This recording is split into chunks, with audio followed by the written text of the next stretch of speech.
Whether it's a lager or an ale, whether it's a stout, light, dark, or pale.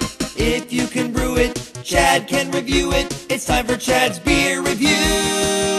He's not quite an amateur, not quite a connoisseur, but regardless of the brewer, he's got taste in beer for sure. You can tell just by his gut, this guy is a bona fide beer nut. So whether it's a porter or an IPA, whether it's from Europe or the USA, if you can brew it, Chad can review it. It's time for Chad's Beer Reviews. Hey, welcome to our episode of Chad's Beer Reviews. Outside on a nice spring day. Feels like summer. I love how the traffic was dead all day until I decided to break out the camera and do a beer review. Speaking of the beer, this is Lefthand Good Juju. Now, I'm actually not sure if it's Good Juju. Their website calls it Juju Ginger. I think Great Beer calls it Juju Ginger Ale. I don't know. And as you can see, that from the website and the bottle right here are actually different bottles, so maybe they changed the name, I don't know. But this says, the beer pours a clear golden color with a rather thick white head. The ginger makes itself known in the nose right from the start, allowing a fresh and clean beginning to this most refreshing beer. Incredibly smooth mouthfeel with the flavors going straight down the middle of your tongue.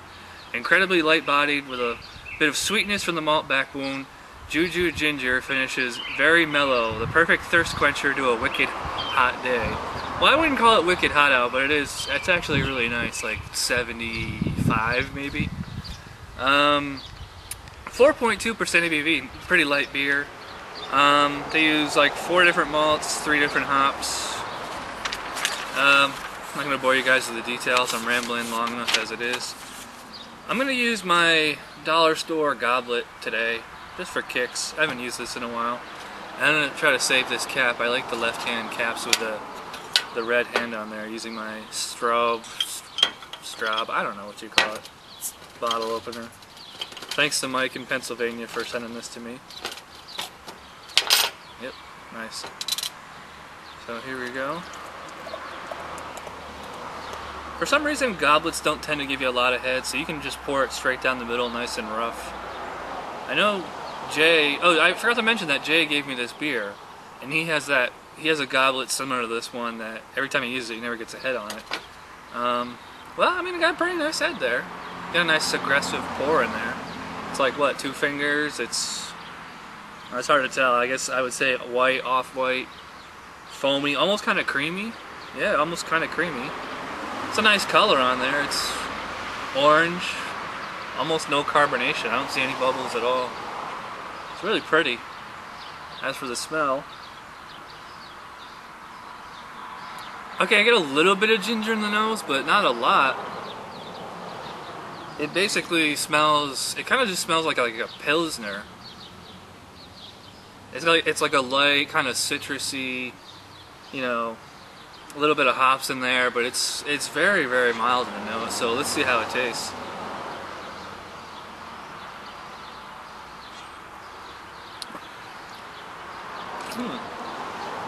Well, I mean, I guess the taste is a lot similar to the smell.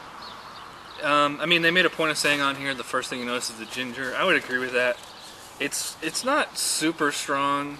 I believe Jay said it reminded him of that ginger salad dressing you get at the Japanese restaurant. It's not quite that gingery. What I actually notice more than anything is how Pilsner or lager like it is. It's very crisp. It's very mild. I might even go as far as to say watery.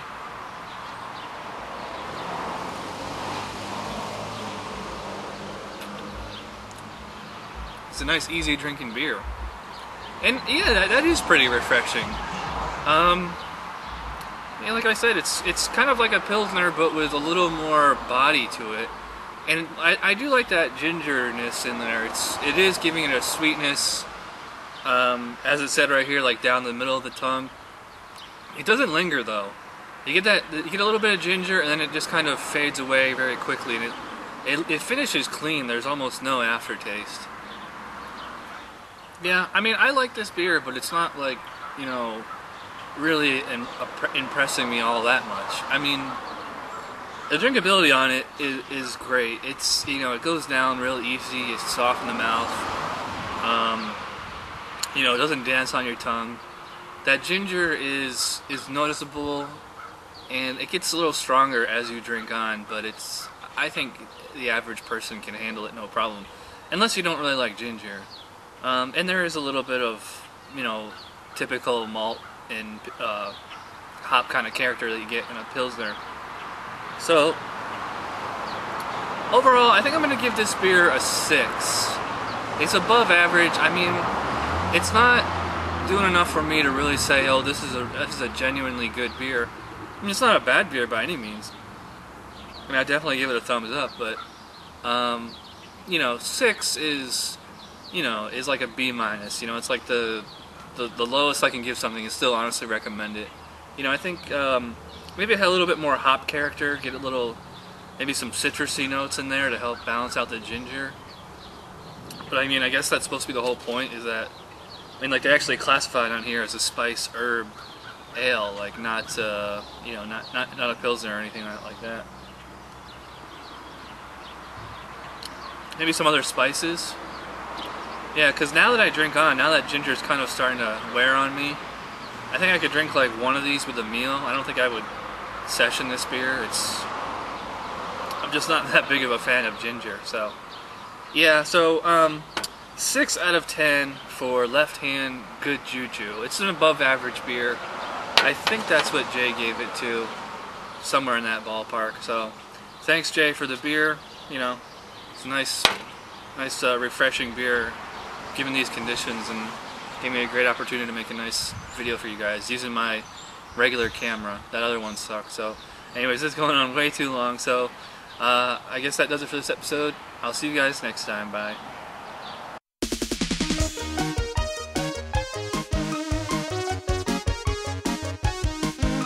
Somebody brewed it, Chad just reviewed it. Thanks for watching Chad's Beer Reviews. Trust me, the next episode will be a lot better.